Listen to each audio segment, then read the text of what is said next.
Le 7 juin 2025, en plein après-midi, une jeune femme vivant seule dans un quartier résidentiel d'Orlando, en Floride, publie une vidéo sur Reddit.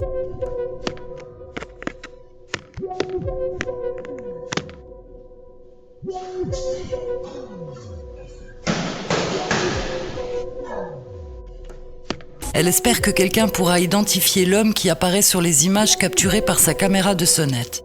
La jeune femme affirme l'avoir vu plusieurs fois rôder devant chez elle. Inquiète, elle a signalé les faits aux autorités, mais la réponse de la police s'est limitée à une mise en garde. Restez prudente. Depuis, elle vit dans la peur constante.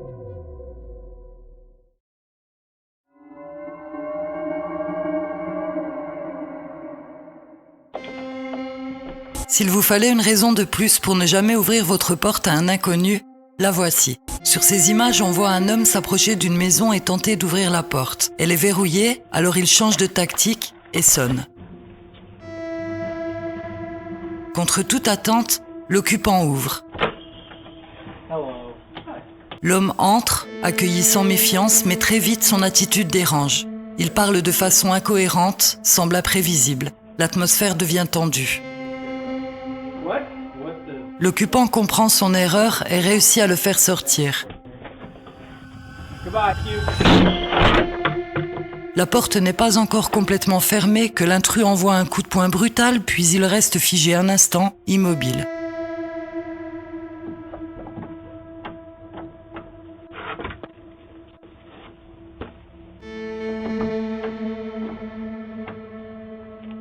Un moment glaçant qui aurait pu basculer en quelques secondes.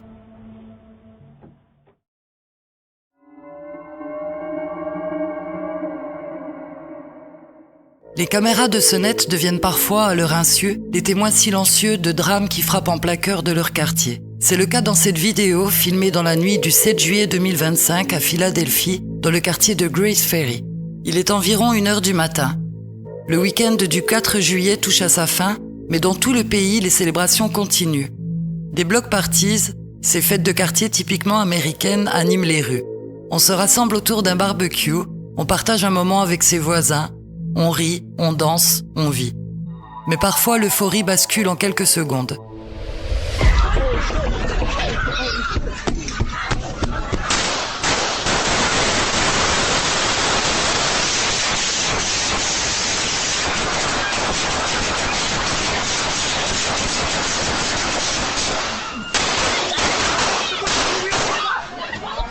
Sans prévenir, une fusillade éclate au coin de la rue.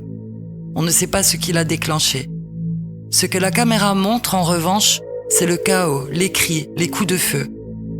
3 jeunes hommes perdront la vie cette nuit-là. 9 autres personnes seront blessées, tous âgés de 15 à 24 ans. Zahir Wiley, 23 ans, touché en pleine poitrine et déclaré mort à 1h30. Jason Reese, 19 ans, une balle dans la tête, décès prononcé à 1h31. Et Azir Harris, 24 ans, criblé de balles dans le dos. Il succombera à 2h16. L'histoire d'Azir rend cette tragédie encore plus poignante. En 2018, à seulement 17 ans, il avait déjà survécu à une première fusillade.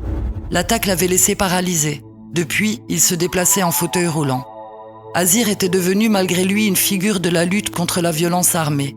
Et cette nuit-là, la violence qu'il dénonçait depuis des années l'a rattrapé. Grâce aux images de surveillance, la police a pu identifier 3 suspects toujours activement recherchés.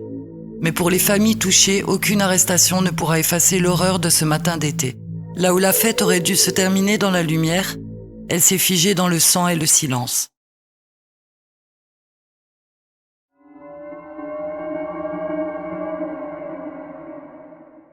Cette vidéo est à la fois effrayante et profondément troublante. Novembre 2019, Harriet Creek Ranch, Texas. Il fait nuit noire. Une petite fille s'approche d'une maison inoccupée et frappe à la porte. Et ce qui glace le sang, c'est qu'on l'entend clairement demander de l'aide.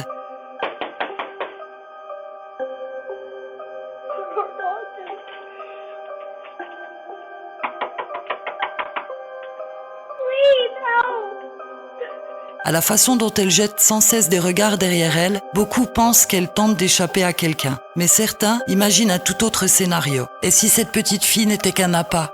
Certains vont même jusqu'à affirmer apercevoir une silhouette tapie à gauche de l'écran. Mais l'image est trop floue, trop compressée. Il pourrait s'agir d'un simple reflet. Ce genre de vidéo fait écho à la première vidéo d'Orcam que j'ai publiée sur cette chaîne et pose toujours le même dilemme. Ouvrir la porte au risque de se mettre en danger? Ou ne pas l'ouvrir et vivre avec l'idée qu'on a peut-être abandonné quelqu'un en détresse? Une autre hypothèse a émergé. Certains internautes pensent avoir reconnu l'enfant.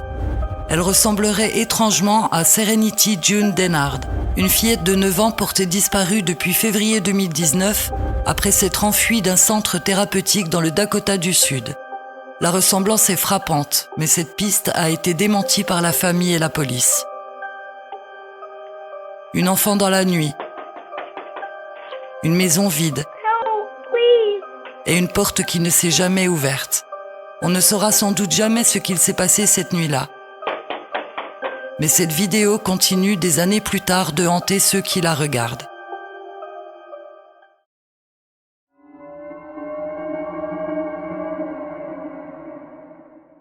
Le 15 octobre 2023, il s'en est fallu de peu pour les Wynne. Ce couple de personnes âgées venait de rentrer chez lui à Kent, dans l'État de Washington, après une soirée au casino. Il est environ 1h du matin. Sur les images capturées par leur caméra de sonnette, on voit le mari entrer le premier. Sa femme le suit de près, puis s'arrête prise d'un étrange pressentiment. Elle se retourne, se précipite et referme brusquement la porte juste à temps, car au même moment, un homme armé fonce dans sa direction et tente de s'engouffrer dans la maison. Frustré, l'intrus repère la caméra et tente de la détruire à coups de crosse. À cet instant, on peut voir un deuxième homme s'approcher.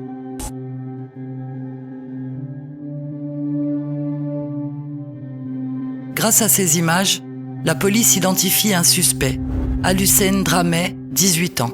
Son véhicule, une Toyota volée quelques jours plus tôt lors d'un carjacking à Tacoma, est retrouvé sur un terrain vague. À l'intérieur, un Glock 9 mm chargé. Le 26 octobre, une équipe du SWAT intervient pour l'arrêter à son domicile. Grâce à la géolocalisation de son téléphone, les enquêteurs apprennent qu'il a suivi le couple Wynne depuis leur sortie du casino jusqu'à leur maison. Les caméras de surveillance du parking du casino confirment cette filature. Déjà impliqué dans des vols de voitures, Al-Hussein avait participé dès le lendemain de cette intrusion ratée à un cambriolage violent. Son arrestation met fin à une escalade dans le crime qui, on le découvrira plus tard, s'était conclue par le meurtre d'un homme lors d'un carjacking la veille de son arrestation. Le 27 octobre, Alucen Drameh est formellement mis en examen pour tentative de cambriolage et cambriolage avec séquestration. Le juge fixe sa caution à $1 million. Il devait comparaître le 2 juin 2025. À l'heure où nous enregistrons cette vidéo, nous ne savons pas encore quelle sera sa condamnation. En à peine quelques jours, un homme de 18 ans a laissé derrière lui une traînée de peur, de violence et de sang.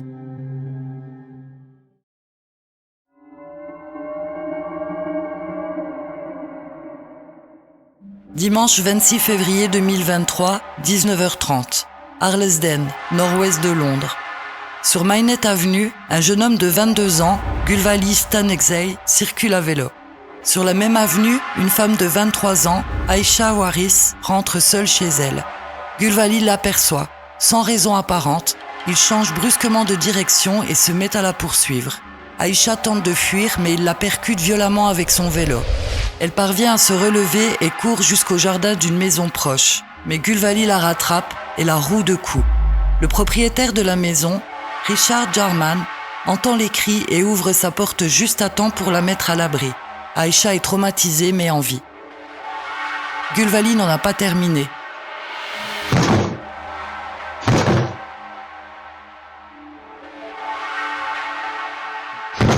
Il s'acharne maintenant sur la porte, tente de forcer l'entrée.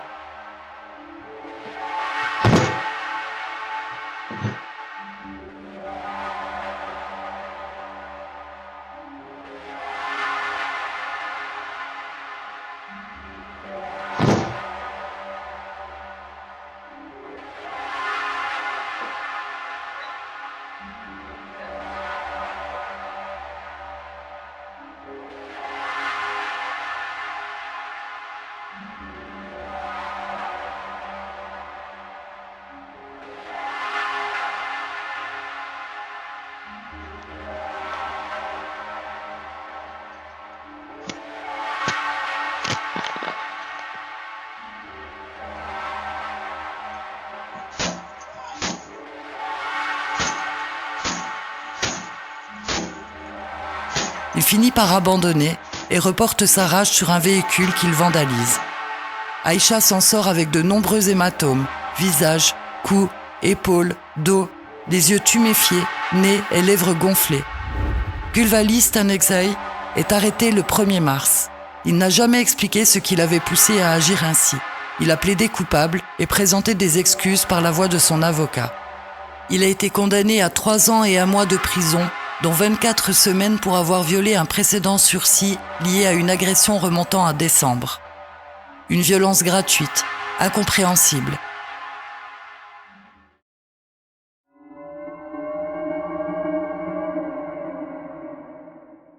Upminster, à l'est de Londres. 1er mai 2020, il est 21h30. En plein Covid, un livreur sonne à la porte de la famille Hawkins.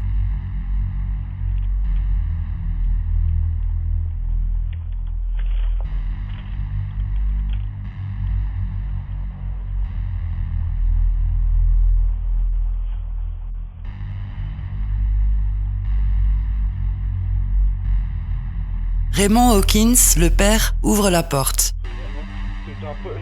Le livreur dépose un colis au sol, fait mine de le photographier, puis se jette brusquement sur Raymond, le repoussant à l'intérieur de la maison.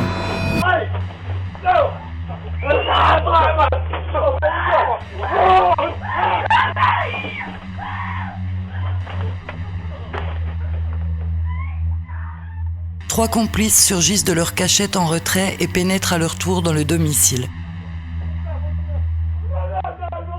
À l'intérieur se trouve Laura, la mère de famille, ainsi que les 2 enfants du couple, un garçon de 11 ans et une fillette de 9 ans. L'un des agresseurs plaque un couteau sous la gorge de Laura et la force à monter à l'étage pour fouiller à la recherche de bijoux et d'argent. Dans l'entrée, Raymond est frappé violemment et s'effondre la tête en sang. Il reprend cependant rapidement connaissance. À l'étage, la petite fille, réfugiée dans sa chambre, se cache sous son lit. Pendant ce temps, un autre assaillant s'en prend au garçon qui jouait à la console dans le salon. Lui aussi se retrouve avec une lame appuyée contre la gorge.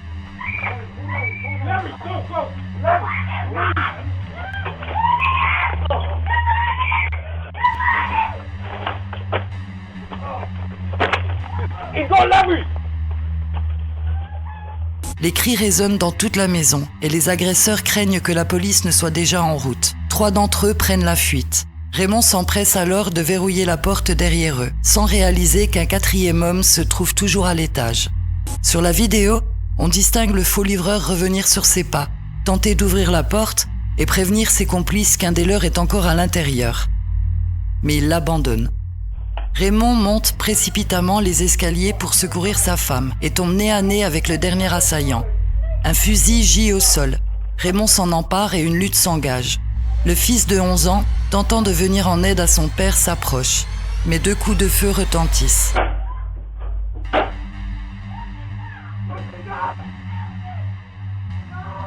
L'enfant est atteint à l'épaule, gravement blessé. C'est alors la panique totale. Raymond se précipite hors de la maison pour appeler de l'aide.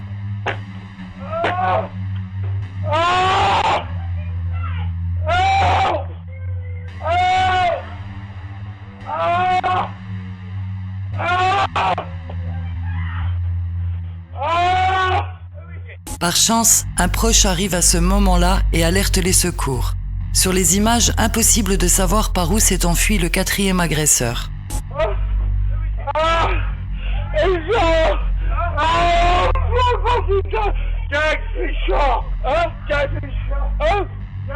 Oh my God!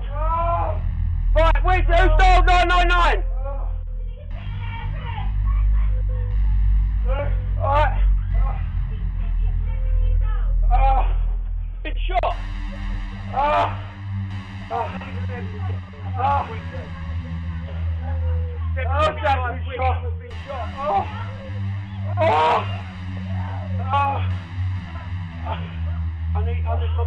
My friend shot 710 drive up me. Oh, please! Listen, he's breathing, but he's blood all over him. He's got away. He's screaming. Raymond s'en sortira avec une plaie à la tête qui devra être suturée. La mère, elle, souffrira d'une entaille à la gorge et recevra également des points de suture. Le fils devra être placé en coma artificiel. Il s'en sortira mais gardera des séquelles au niveau de la mobilité de son bras. Il se verra remettre une récompense pour sa bravoure au cours d'une cérémonie officielle. Les 4 assaillants emporteront un butin estimé à 36 000 livres. L'enquête conduira à plusieurs arrestations. Ajaypal Singh, 28 ans, le commanditaire absent lors des faits, prendra 20 ans de prison. Anthony Lasselle, 32 ans, responsable des coups de feu, prendra 18 ans de prison. Christopher Sergeant, 27 ans, le faux livreur, prendra 15 ans de prison. Les autres assaillants ne seront jamais identifiés.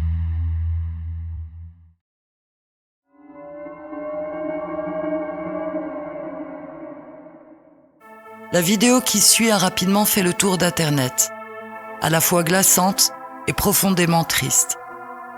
Quelque part sur la côte est des États-Unis, dans la nuit, une vieille dame s'approche de la porte d'une maison, un couteau à la main.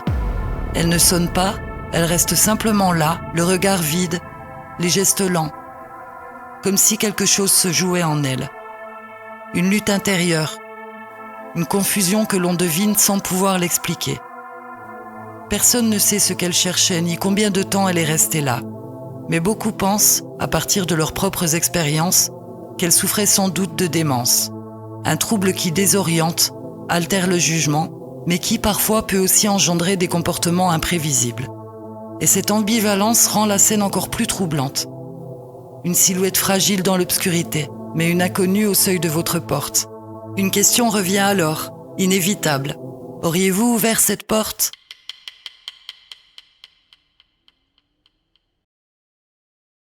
Ce que révèlent ces vidéos de Doorcam, ce n'est pas seulement l'inattendu, c'est l'instant où tout bascule. Un retour du casino qui manque de virer au drame, un coup de sonnette qui cache une attaque violente, une vieille dame au regard perdu, ou une enfant qui appelle à l'aide sans qu'on sache d'où elle vient ni où elle est allée. Certaines images sauvent des vies, d'autres soulèvent plus de questions qu'elles n'apportent de réponses. Qu'il s'agisse de tentatives d'intrusion, de mise en scène macabre ou d'épisodes de pure violence, derrière chaque porte, il peut y avoir une menace ou une détresse, de simples inconnus ou des prédateurs déterminés. Une chose est certaine, on ne sait jamais vraiment ce qui nous attend de l'autre côté. Alors face à ce genre de scène, une question persiste. Qu'aurions-nous fait à leur place ? Ouvrir ou ne pas ouvrir ? Merci d'avoir regardé cet épisode. Et surtout, restez prudents. Si ce contenu vous a plu, n'hésitez pas à soutenir la chaîne en laissant un commentaire, un like ou en vous abonnant. Le réel est plus cruel et je suis là pour vous le raconter.